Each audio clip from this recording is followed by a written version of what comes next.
자동 제어 시작하겠습니다.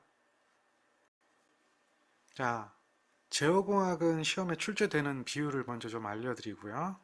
그 다음에 어떻게 공부해야 되는지 좀 알려드리겠습니다.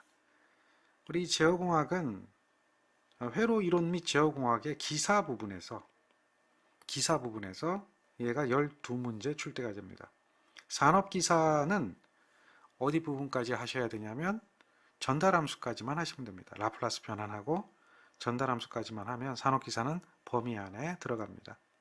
그래서 여기서는 여러분들이 기사 하는 분은 회로 이론보다는 이 제어공학에 포커스를 더 맞추는 것이 점수를 얻는 데는 훨씬 더 도움이 됩니다.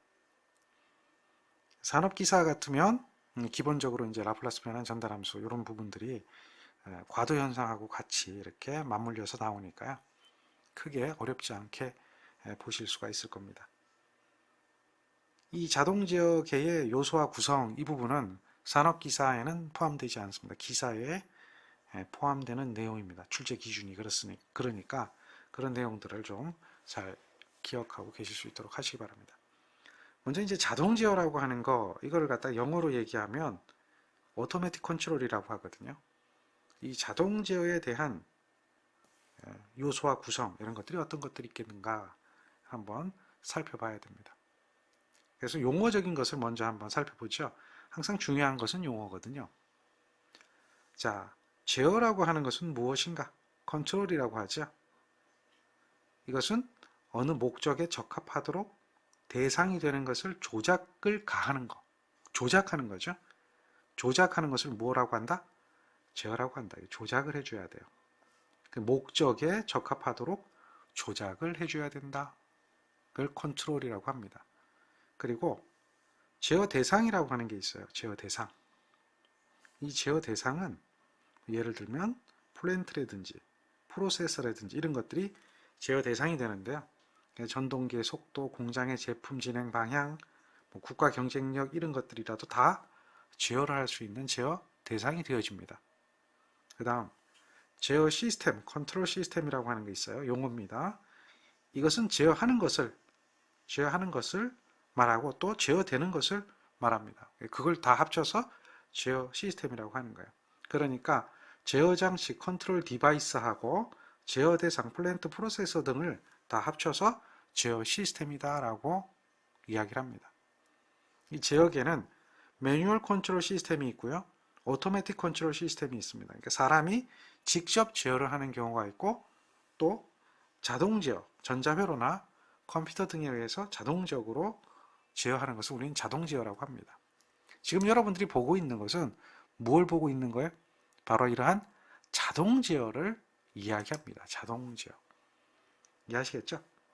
자동 제어 시스템이에요. 오토매틱 컨트롤 시스템. 이것은 전자회로나 컴퓨터 또는 디바이스 등을 그런 기구들을 이용해서 자동적으로 제어하는 것을 말합니다. 자, 이런 자동 제어가 실제 적용되는 분야는 많습니다. 온도, 습도 제어, 냉난방 장치 이런 것은 아주 보편적인 거고요. 지금은 로봇 제어, 모터 제어, 인공지능 이런 부분까지도 다 관련이 되어지고 있습니다. 이러한 제어계는 크게 나누면 개회로 제어계라고 하는 게 있어요. 오픈루프 시스템, 오픈루프 컨트롤 시스템이에요. 그 다음에 클로즈루프 컨트롤 시스템, 폐루프 제어계라고 하는 게 있어요. 폐회로 제어계. 개회로 제어계, 폐회로 제어계 이렇게 두 가지로 구분합니다. 자, 이거는 개회로 제어계예요. 개회로 제어계는 지금처럼 목표값을 주면 제어량이 나오는데 제어량하고 목표값을 비교할 수 있는 어떤 그러한 부분이 없고요. 열린 회로입니다. 그래서 입력을 주면 정해진 이 제어 장치와 제어 장치에 의해 가지고 제어 대상이 제어가 돼서 제어량이 나옵니다. 그 제어량이 오차가 생기면 그 오차를 자동으로 보정할 수 있는 그러한 기능은 없습니다. 그래서 오차가 생기면 오차를 교정할 수가 없다. 자동으로. 그럼 누가 해줘야 되느냐? 직접 사람이 보고 매뉴얼로 오차를 교정할 수밖에 없는 그러한 시스템입니다. 이러한 시스템은 간단합니다.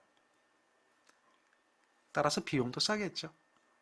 또 입력과 출력을 비교할 수가 없기 때문에 오차가 많이 생길 수 있는 그러한 시스템 중에 하나가 됩니다. 이거는 잘 보세요. 뭐가 있다? 제어 장치가 있고 다음에 제어 대상이 있죠. 그렇게 구분이 되어 있습니다. 그리고 목표 값을 주면 조작량이 제어 대상에 가해지고 제어 대상은 제어량을 만들어서 제어를 합니다. 여기에 외란이라고 하는 것은 외부에서 들어오는 알 수 없는 신호입니다. 이거는 이제 노이즈 같은 게 되겠죠. 외란이 들어오면 여기에 뭐가 생긴다? 오차가 생길 수 있다라고 하는 겁니다. 정리가 되시죠? 오차가 생기는 이유 이런 것도 우리가 알 수가 있습니다. 피드백 제어기라고 하는 게 있어요. 폐회로 제어기. 폐회로 제어기. 조금 전에는 개회로 제어기였는데 얘는 폐회로 제어기입니다. 피드백 컨트롤이라고 그래요. 이거는 그림이 조금 틀립니다. 지금 보는 그림처럼 조금 다릅니다. 뭐가 있느냐라고 하면 바로 이 부분이 존재하게 되는 거죠. 이 부분이. 조금 전에 개회로 제어기에 왜 다르게 들어가 있는 부분이 바로 뭐예요? 이러한 폐회로 제어기에서 지금 표시되고 있는 이 부분. 즉 여기서 뭘 하죠? 검출을 하죠. 검출을 하고 여기서 뭘 하죠? 비교를 하죠. 그래서 오차를 보정할 수 있는 그런 능력을 가진 것을 피드백 제어기, 페루프 제어기라고 이야기를 합니다. 구성하는 요소들은 어떤 것들이 있느냐라고 보면 지금처럼 여기 제어 요소라고 하는 게 있고요. 제어 요소가 있습니다. 제어 요소에서 제어 대상에다가 조작량을 줍니다. 조작량을 줍니다. 그리고 기준 입력 요소라고 하는 게 있어서 기준 입력 요소가 목표 값을 주면 기준 입력 신호를 발생시키고 피드백 되어서 검출되어서 나오는 출력의 값을 비교를 하죠. 그래서 두 개를 비교해서 적정한 동작 신호를 제어 요소에 가합니다. 그럼 제어 요소는 조작량을 만들어서 제어 대상에다가 주고요. 제어 대상은 제어량을 만들어냅니다. 이런 형태가 피드백입니다. 그래서 피드백이라고 하는 것은 반드시 입력과 출력을 비교하는 장치가 필요하고요. 이러한 입력과 출력을 비교하는 검출부가 별도로 있다는 거죠. 이 검출부가 존재하지 않으면 얘는 곧 뭐하고 똑같아지는 거예요? 그렇죠? 네, 조금 전에 봤던 우리가 알고 있는 개회로 제어기하고 똑같아지는 거예요. 그러니까 요거에 의해서 얘에 의해서 뭐가 된다? 그렇죠. 개회로 제어기가 된다라고 하는 것을 우리는 알 수가 있습니다. 정리되죠? 자, 이러한 피드백 제어기가 많이 쓰이게 되는데요. 장점과 단점이 있습니다. 장점은 오차를 보정하기 때문에 제품을 균일하게 만들 수가 있습니다. 균일한 제품을 만들 수가 있어요. 그리고 자동 제어가 되기 때문에 인건비를 줄일 수가 있고요. 생산 속도도 높이고 생산량을 증대시킬 수도 있습니다. 또 이러한 어떤 노동 조건 향상이나 위험 환경을 제거할 수도 있고요. 생산 설비 수명 연장이나 설비 자동화로 원가를 절감할 수가 있습니다. 대신에 이와 같은 것을 하기 위해서는 비용이 많이 들고 고도한 기술, 고도화된 기술 이런 것들이 필요하시겠죠.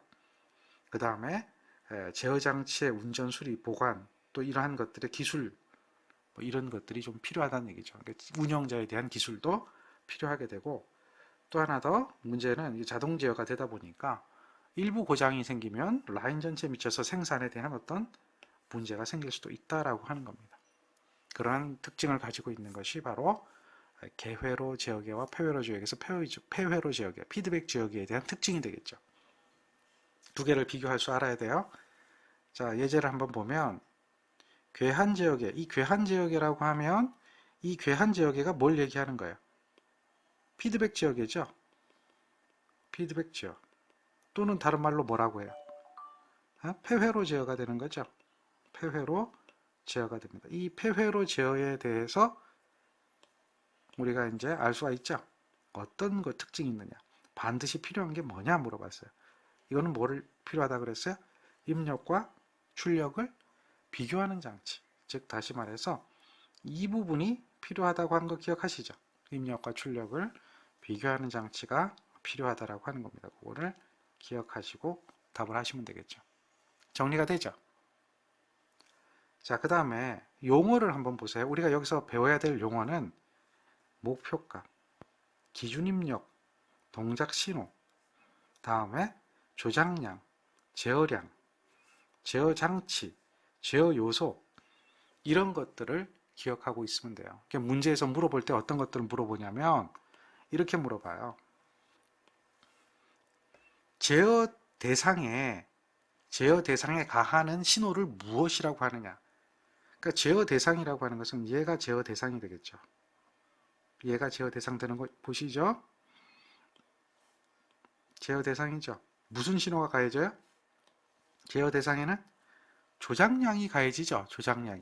조작량이 가해진다라고 하는 거예요. 또 제어 요소를 구성하고 있는 것은 무엇과 무엇으로 제어 요소를 구성하는가? 지금 제어 요소가 이 부분이 제어 요소가 돼요. 무엇과 무엇으로 구성이 되고 있죠?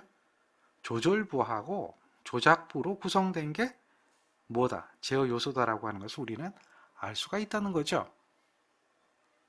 이해되겠죠? 그 다음에 이 제어 요소에 가해지는 신호를 무엇이라고 하나요? 라고 물어봐요. 제어 요소, 즉 여기에 가해지는 신호는 어떤 신호가 가해져요? 동작 신호가 가해지죠.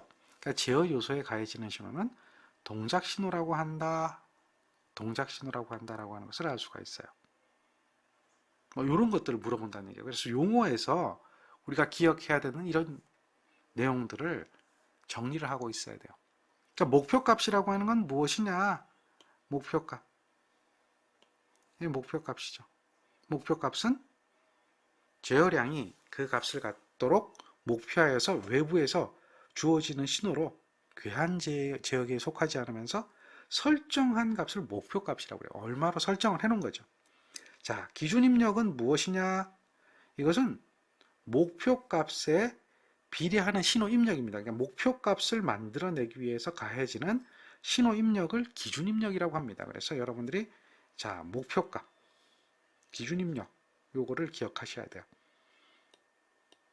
기억이 되죠? 여기 기준 입력이 있고 여기 뭐가 있어요? 목표값이죠. 그래서 목표값이 가해지는 곳이 어디에 가해져요? 이 기준 입력 요소에 가해지죠. 기준 입력 요소에 목표값이 가해지는 걸 알 수가 있어요. 주괴한 신호라고 하는 거죠. 피드백 신호죠. 피드백 신호는 아까 뭐라고 그랬죠? 우리가 기억하잖아요. 여기 있는 이 부분하고 여기 있는 이 부분에서 여기에 뭘 빼내는 거야? 출력을 빼내서 여기에 대해서 입력과 출력을 비교하는 거죠. 입력과 출력을 비교하는 장치가 필요하다는 거죠. 그게 이제 이렇게 피드백 되어지는 부분이에요. 이 피드백 되어지는 피드백 제어 요소, 이걸 갖다 괴한 요소라고 그래요. 이것은 이런 기준 입력과 비교되는 신호다. 이거. 피드백 되어지는 신호예요. 기준 입력과 비교되는 신호다. 이렇게 보시면 돼요. 그 다음에 동작 신호라고 하는 게 있어요. 동작 신호. 동작 신호라고 하는 것은 동작 신호는 어디에 가해지는 거예요? 지금 여러분들이 여기서 봤잖아요. 이 부분. 보셨죠? 뭐가 있어요?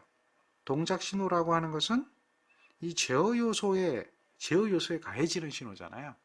동작 신호는 어디에 가해진다? 제어 요소에 가해지는 신호다.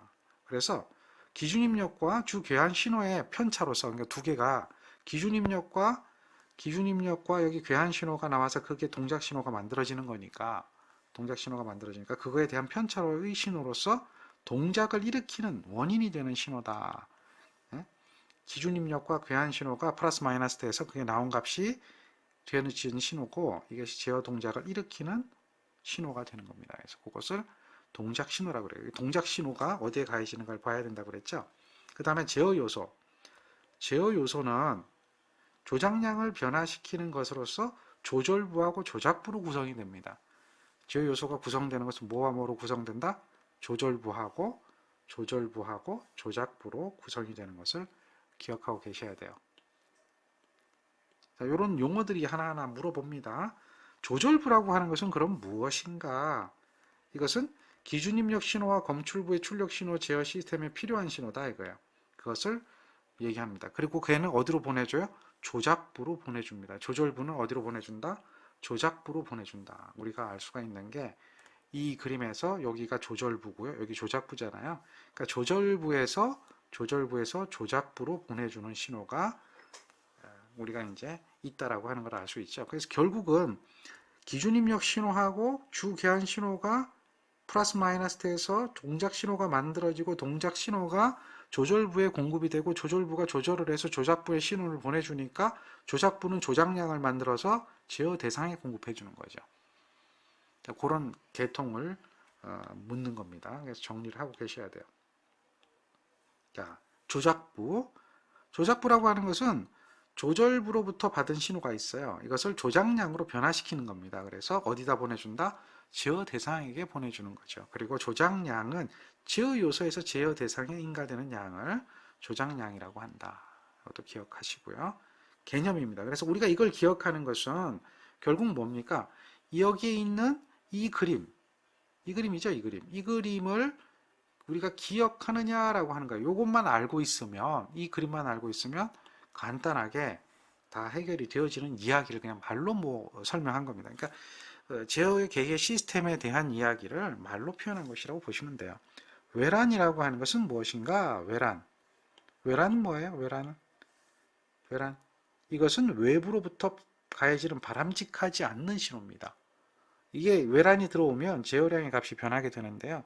이것은 바람직하지 않은 신호가 된다라고 하는 것을 알 수가 있겠죠. 다음에 제어량. 제어량은 괴한계의 양이다. 이거예요. 그러니까 제어를 받는 괴한계의 양이며 제어 대상에 속하는 양을 우리는 제어량이라고 한다. 이렇게 보시면 되고요. 검출부는 제어량을 검출하고 기준 입력 신호하고 비교시키는 부분이다. 계속 이 그림을 비교하라는 이야기입니다. 이 그림을 보면 우리는 제어량이 뭔지 다 알 수가 있다는 거죠. 여기 있는 거. 다음에 이게 검출이 되어서 검출이 되죠. 여기 제어량이 검출될 거 아닙니까? 여기로 가죠. 그런 것들을 우리는 알 수가 있습니다. 그래서 그것들을 정리하시면 돼요. 제어 장치, 컨트롤 디바이스죠. 이거는 제어를 하기 위해서 제어 대상에 부과하는 장치다. 제어 대상, 이건 직접 제어를 받는 장치를 얘기하는 거죠. 제어 편차, 이것은 목표값하고 제어량에 있다면 그것을 뺀 값으로 정의된다. 그래서 이 신호가 동작 신호하고 일치되기도 하지요. 그 다음에 다변수 시스템, 그러니까 변수가 여러 개 있는 거, 이런 것을 이야기합니다. 입출력이 단일이 아니라 여러 개가 있다. 그럼 다변수 시스템이다. 우리가 이제 이 제어에 대한 기본적인 용어를 이해를 하고 있어야 됩니다. 왜 그러냐면 이 그림에 대해서 이해를 하지 않으면 우리가 이러한 문제들을 풀 수가 없습니다. 이게 문제들을 보면 문제가 있죠. 이걸 풀 수가 없어요. 그래서 이해를 하라는 겁니다. 이런 문제가 나와요. 제어 요소가 제어 대상에 주는 양이 뭘까요? 제어 요소가 제어 대상에 주는 양은 무슨 양이죠? 조작량이 됩니다. 조작량이 되는 거죠. 예. 또 한번 볼까요? 피드백 제어계에서 제어 요소에 대한 설명으로 옳은 것은 했어요. 옳은 것을 찾아봐라. 자, 목표치에 비례하는 신호를 발생하는 요소이다. 피드백 지역에서 제어 요소라고 하는 것은 바로 이 부분을 얘기하는 거죠. 얘가 뭘 발생해요?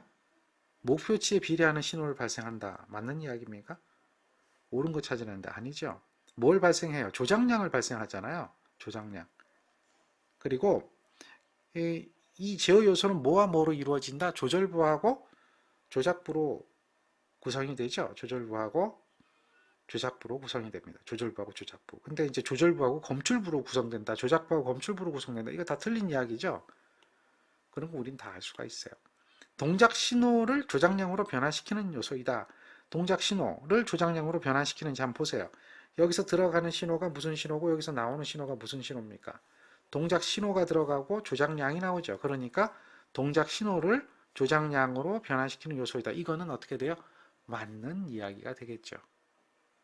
이런 문제를 해결하려면 조금 전에 우리가 봤던 그러한 용어들을 기억을 하고 있어야 합니다. 정리가 되겠죠? 자, 그러면 계속 볼까요? 제어 장치가 제어 대상에게 가하는 신호다. 제어 장치가 제어 대상에게 가하는 신호입니다. 제어 신호로서 제어 장치 출력인 동시에 제어 대상의 입력인 신호를 뭐라고 하느냐? 제어 대상의 입력인 신호가 무슨 신호예요?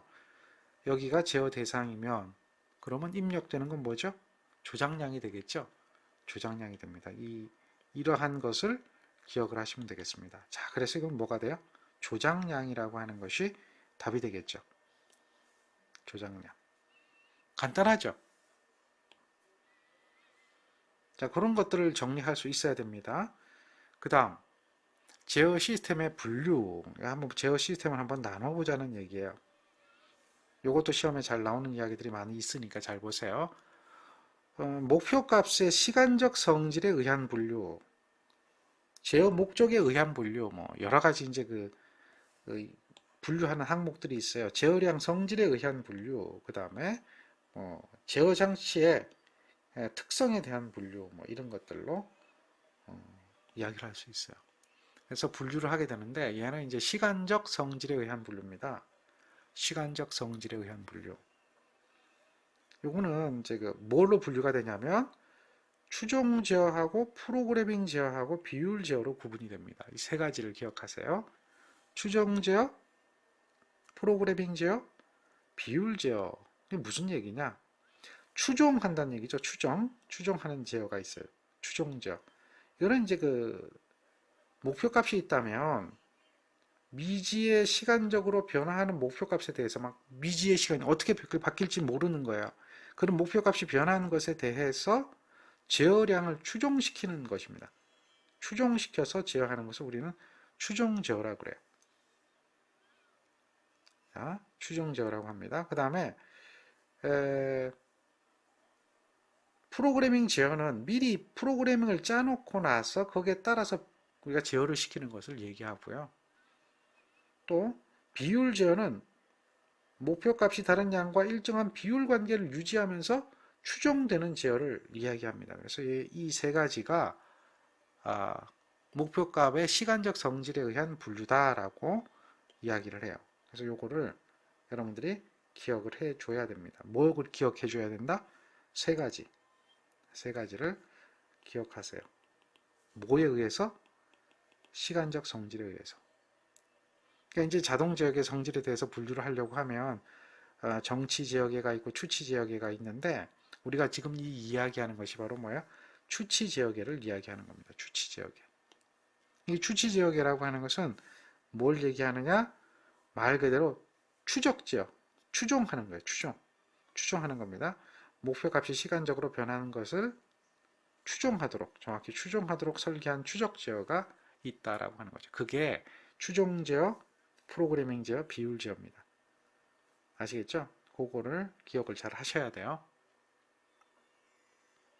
그 다음에 추치 제어하고 반대되는 개념이 뭐가 있냐면 정치 제어라고 하는 게 있어요. 정치.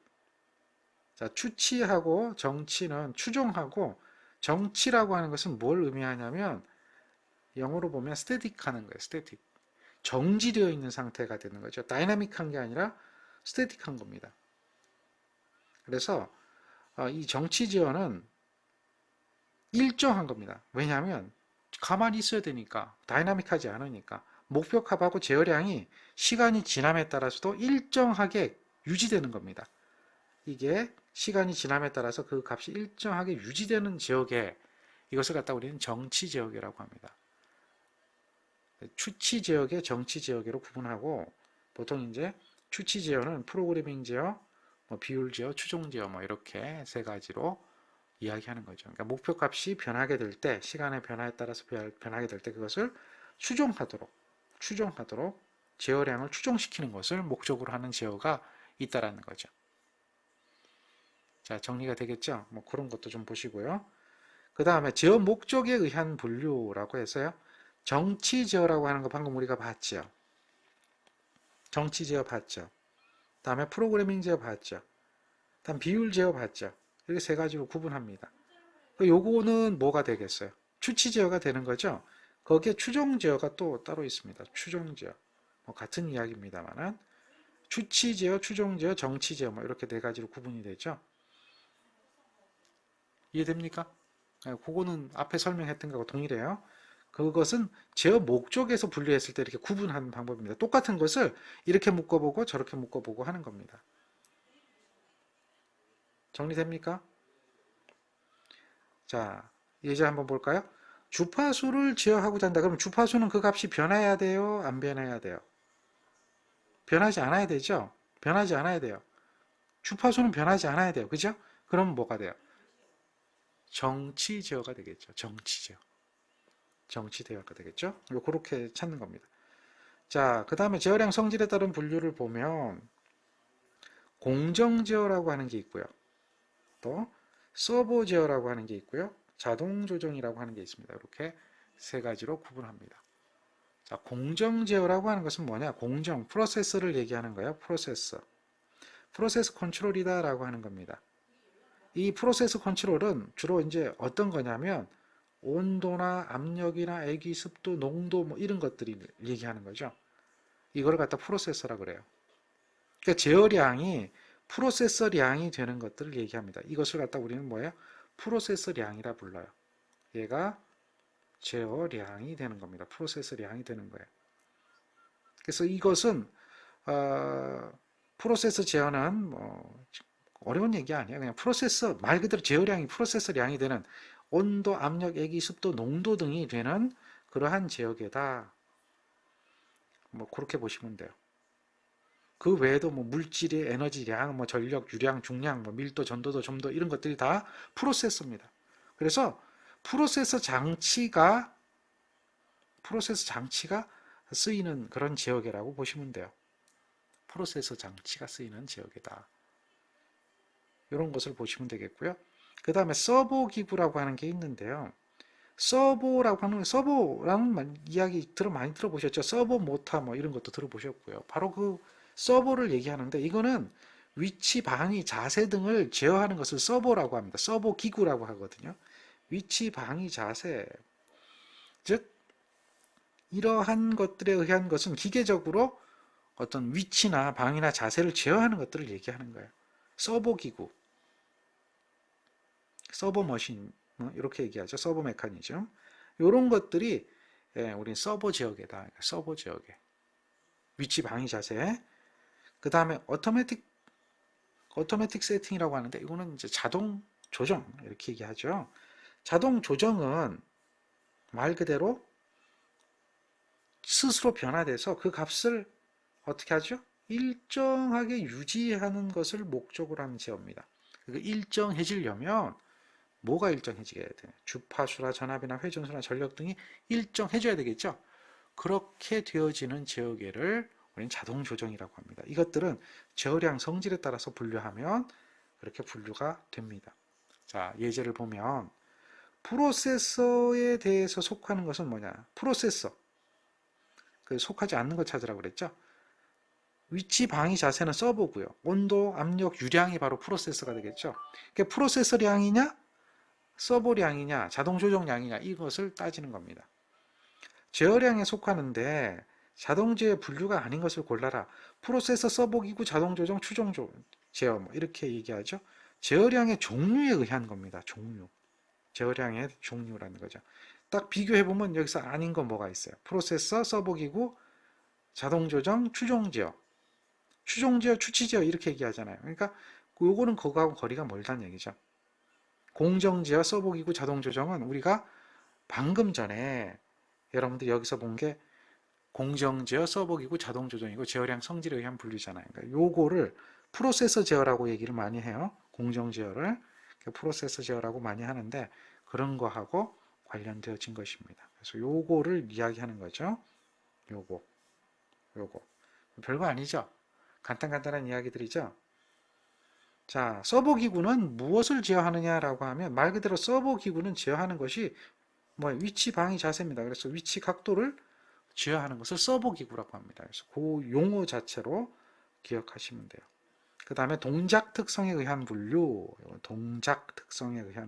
이렇게 얘기하는데 얘는 이제 이렇게 이위치 지역에 온오프 지역에 비례 제어, 비례 미분 제어, 비례 미분 적분 제어로 하는 것들이 있다. 이렇게 구분합니다.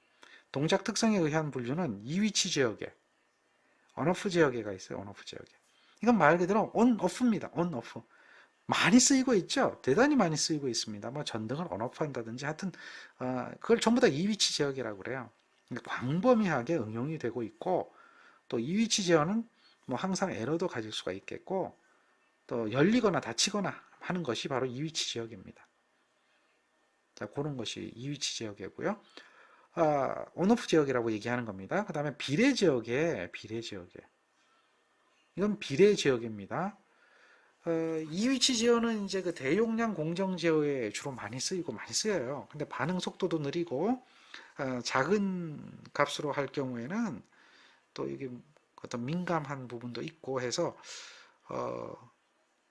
연속적으로 우리가 제어를 한 연속 제어계는, 이게 이제 이위치 제어계는 연속이 아니거든요. 불연속 제어계거든요. 온오프 하니까 불연속 제어계가 되는데, 이것이 이렇게 연속적으로 이렇게 사용되는 이러한 곳에서는 이위치 제어계가 좀 사용하기가 어렵다는 겁니다. 그래서 새로운 제어 방식을 도입하게 되는데, 그게 이제 비례 제어, 적분 제어 이런 것들이란 얘기예요. 그러니까 비례 제어는 쉽게 설명을 하면 이런 거예요. 잘 보세요. 에러의 방향과 그 크기에 비례해서 시스템이 서로 막 맥동하는 것, 시스템 불안정해지는 것을 안정화시키는 거예요. 안정화시키는 것을 목적으로 하는 겁니다. 안정화하는 것을 그렇게 해서 제어하는 겁니다. 그래서 이 그 방향과 크기에 비례해서 제어하는 것을 비례 제어라 그래요. 이러한 비례 제어를 사용하게 되는데, 이렇게 해주면 일반적으로 이제 온오프 제어계보다는 대용량 공정에서 지연 시간을 줄이고 또 큰 질량과 에너지 유입량을 제어할 수 있는 특성을 가지고 있습니다. 자, 그런 이야기를 해요. 예를 들면 목욕탕의 샤워기는 이위치 제어를 할 경우에 어떻게 되느냐면, 온도를 설정을 하게 되잖아요. 샤워기에다. 그래서 더운 물을 나오게 하는데, 이위치야. 온오프야. 온오프. 온오프야. 그래서 차가워지면 가열하고 뜨거워지면 끄는 거죠. 그런 제어를 하는 겁니다. 그러니까 열을 가하거나 가하지 않거나 두 개밖에 안 해. 열을 가하거나 열을 가하지 않거나 이거 두 개밖에 안 해. 그러면 어떻게 돼요? 물이 뜨겁게 나올 수도 있고 물이 차갑게 나올 수도 있고, 이거는 온도가 적정하게 유지되기가 어렵다는 거죠. 그러니까 물을 틀면 어떻게 돼요? 빠지니까 그냥 가열만 계속 하니까 계속 뜨거운 물이 나올 수도 있겠고, 일정 온도를 유지할 수가 없게 되는 그런 부분이 있는데, 이걸 비례 제어를 하게 되면 온오프예요. 근데 이 온오프를 하면은 가열했다 끊었다 이렇게 되지만, 비례 제어를 할 경우에는 밸브를 통해서 나가는 물의 양을 체크를 하면서 그 물의 양 사용에 따라서 온도를 약간만 가하거나 뭐 이렇게 제어를 할 때 더 가하거나 좀 덜 가하거나 하는 부분을 연속적으로 조절할 수 있는 특징을 갖는 것이 비례 제어라는 거죠. 그러니까 사용하는 양에 비례해서 비례해서 제어하는 것을 얘기합니다. 그러니까 이러한 비례 제어는 특징이, 민감한 곳에서는 사용이 좀 곤란하고 민감하지 않은 온도 제어 뭐 이런 곳에서는 비례 제어가 좋습니다. 일정 장시간 동안에 일정 높이 제어를 사용된다라고 하고 있고요. 그래서 이 비례 제어는 그런 이유 때문에 장시간 사용하기 하는 이런 곳에서는 비례 제어의 단점입니다만 옵셋이 존재하기 때문에 옵셋을 제거하는 기능이 필요하게 되는 거예요. 비례 제어에 대한 단점은 뭐가 존재한다? 옵셋이 존재합니다. 옵셋. 옵셋, 이것이 존재하는 단점이 있다는 거죠. 그러한 단점을 가지고 있고, 또 얘는 연속 제어를 할 수가 있죠. 특징은 연속 제어가 가능한 특징이죠. 근데 이것이 지금 이렇게 이제 설명을 합니다만은 결론은 뭐냐면 여기에 다 나와요. 이렇게 정리를 해 놓은 거예요. 비례 제어를 보면 비례 제어는 어떻게 돼 있어요? 이런 옵셋이 생기는 단점이 있다는 거죠. 즉 옵셋이라고 하는 것은 오차를 얘기합니다. 편차, 잔류 편차가 생기는 단점이 있는 것이다. 그래서 이것을 제거하기 위해서 적분 제어를 해줘야 되는 겁니다. 적분 제어를 하면 이런 옵셋을 제거하는 특징이 있다는 거죠. 이해되시죠? 그래서 이 옵셋이라고 하는 것이 생긴다. 잔류 편차를 얘기하는 겁니다. 연속 제어가 가능하다는 특징이 있습니다. 적분 제어, 적분 제어는 비례 제어에서 발생하는 이 적분 제어는 비례 제어에서 발생하는 옵셋을 제거하는 것을 목적으로 합니다. 그래서 이 적분 제어는 혼자 쓰이지 않아요. 그리고 다른 제어 방식과 연계해서 주로 사용합니다. 대부분의 비례 제어하고 연계해서 쓰니까 비례 적분 제어가 되는 겁니다. 그래서 그러한 비례에 대해서 적분을 하기 때문에 비례 제어를 P 제어라고 한다면 적분 제어를 I 제어라고 하거든요. 그래서 비례 제어하고 연계했을 때는 PI 제어, 비례 적분 제어라고 이야기를 합니다. 자, 미분 제어라고 하는 게 있어요. 미분 제어. 적분 제어는 계속 누적이 됩니다. 적분을 하다 보니까 누적 제어가 됩니다. 누적 제어가 되니까 이 누적 값이 자꾸 생기게 돼요. 뭐가 쌓인다는 거죠. 쌓이는 부분을 제거해 줘야 됩니다. 이러한 그 적분 누적을 제거하기 위해서 이 변화율에 대해서 반응해 가지고 dt분의 뭐 d 어떤 값 이런 미분에 대한 얘기가 되겠죠. 그 변화율에 대해서 반응해서 안정성과 응답성을 증가시킨 제어라고 보시면 됩니다. 이걸 갖다 우리는 뭐라고 한다? 그렇죠. 미분 제어라고 합니다. 적분은 잔류 편차를 옵셋을 잔류 편차를 제거를 하는 거에 좋은 특성을 가지고 있지만 결국 자꾸 누적되어지는 양이 생기니까 누적되는 적분 누적이 생긴단 말이에요. 그래서 이런 적분 누적이 자꾸 생기게 되어지는 것을 어쨌든 제거를 해줘야 되는 필요성이 있다 보니까 적분에 반대되는 개념인 미분의 개념을 도입해서 미분 제어를 하게 됩니다. 자, 이런 미분 제어는 이렇게 보면은 여기를 잘 한번 보세요. 일반적으로 비례 제어와 연계해서 사용되는데 미분 제어와 비례 제어가 같이 쓰이는 제어를 PD 제어라고 하는 거고요. 그건 얘기 잘 기억하고 계시겠죠? 옵셋이 뭔지 알죠? 잔류 편차를 제거하지 못하지만은 안전성과 비례대를 감소시킴으로써 옵셋을 줄이는 역할을 해줍니다. 옵셋을 완전히 제거하지는 못해요. 옵셋을 완전히 제거하지 못하지만 옵셋을 줄일 수가 있습니다. 여기서 안전성과 비례대를 감소시킨다고 그래요. 비례대를 감소시켜서 근데 이런 비례대라는 말이 나옵니다. 비례대라는 말은 무슨 뜻이냐라고 하면 이 그림을 잠깐 한번 보시면 돼요. 자, 비례대라고 하는 것은 바로 이 그림이 좀 안 나왔는데 이 부분이죠. 이 부분. 이런 부분이죠. 이 부분이 비례되는 부분이죠. 비례되는 부분입니다. 세팅을 이렇게 해주면 이 값에 비례해서 이 값이 바뀌게 되겠죠. 온도가 바뀐다든지 할 때 그 부분을 비례대라고 하는 개념이에요. 그래서 비례대는 이제 보통 여기 보면 0에서부터 100%까지 사이에서 얼마에서 얼마 사이를 비례하느냐 뭐 이 부분을 얘기하는 거죠. 세팅은 이런 값을 세팅을 했을 때 출력은 이렇게 바뀐다라고 하는 그 부분을 비례대라고 얘기를 합니다. 자, 그래서 이러한 비례대를 감소시켜서 옵셋을 줄이는 특성을 가지고 있는 것이 바로 무슨 제어다? 미분 제어다라고 하는 거죠. 그 다음에 비례, 적분, 미분 이거는 다 들어가 있는 제어예요. 비례를 P, 적분을 비례, 적분, 비례, 미분, 뭐 PID 이런 얘기하죠. 세 가지를 합치는 제어를 PID 제어라고 그래요. PID 제어는 세 가지 특징을 다 가지고 있겠죠. 세 가지 특징을 다 가지고 있어요. 그러니까 누적도 제거하고 적분 누적도 제거해서 소공성도 향상시키고 잔류 편차도 개선하고 그렇죠?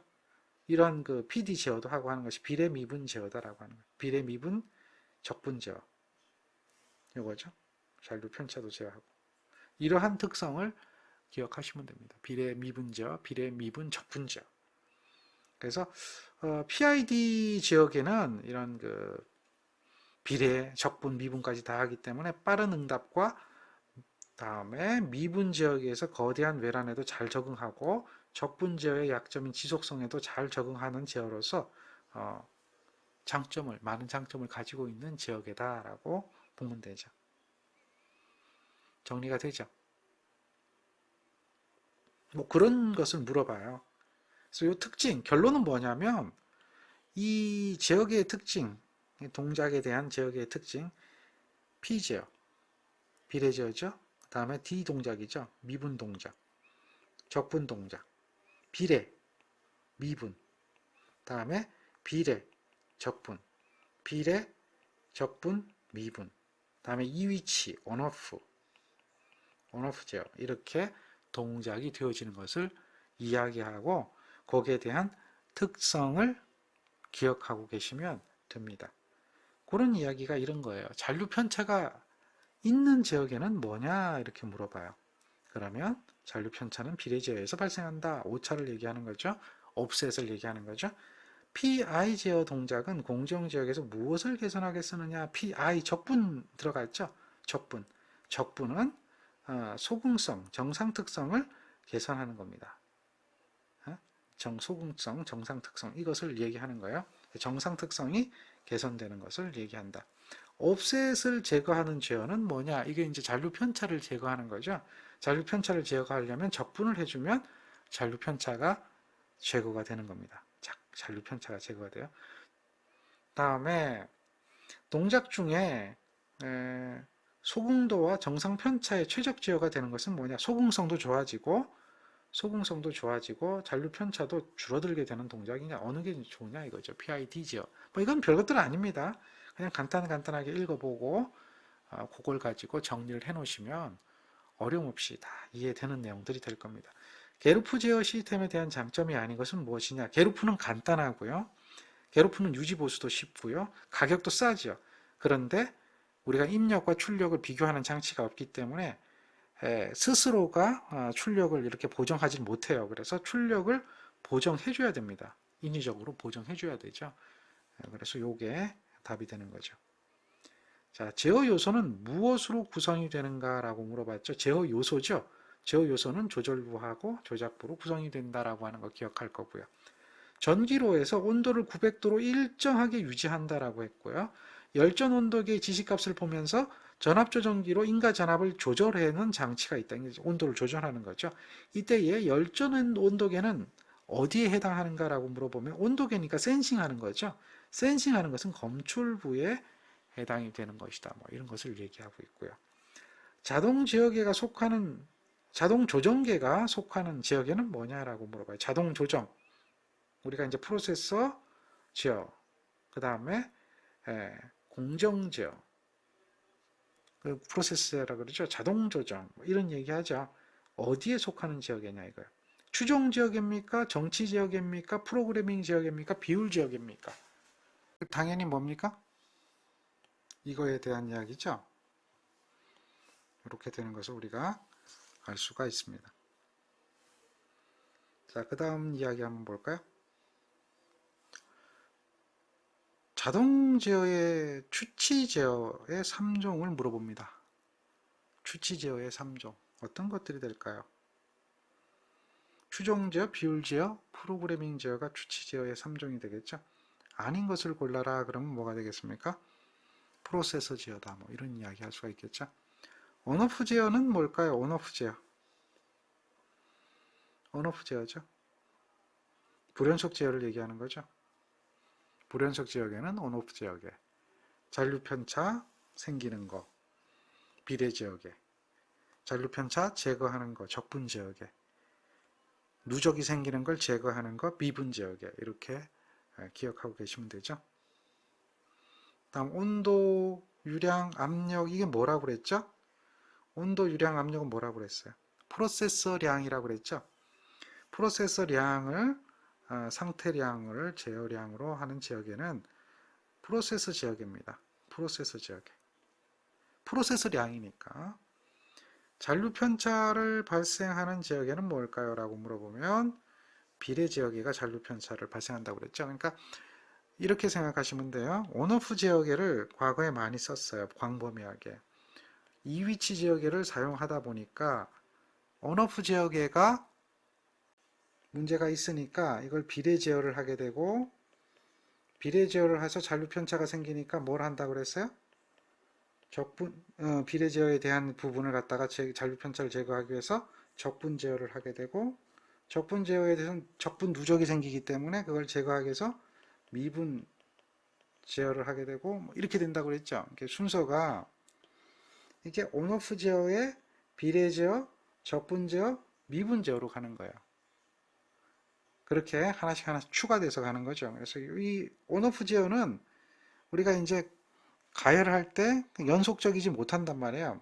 가열했다 말았다 하니까 우리가 제어를 갖다가 정확하게 기억할 수가 없어서 그걸 비례 제어를 도입을 했는데 비례 제어에서는 오차가 생기니까 오차를 제거하기 위해서 적분 제어를 하다 보니 적분에 누적이 생겨서 누적이 생기는 거예요. 그래서 소극성이 늦어지는 거죠. 누적이 생기니까 그걸 갖다 어떻게 미분으로 제거해 주는 거죠. 그래서 얘네들은 P 제어하고 I 제어를 한다든지 P 제어하고 D 제어를 한다든지 P 제어하고 I 제어하고 D 제어를 한다든지 이렇게 조합을 해서 사용하고 있다라고 하는 것을 기억하시면 돼요. 그래서 여기 온오프 제어에 대한 개선 방법이 비례 제어가 되는 거예요. 그러면서 I 제어하고 D 제어가 조합이 되는 것이다. 이렇게 I 제어하고 D 제어가 조합되는 것이다 라고 하는 것을 보고 이해를 하시면 크게 어려움이 없을 겁니다. 그래서 요거를 정리를 이렇게 좀 해주세요. 아시겠죠? 이 부분은 잠깐 쉬었다 하겠습니다.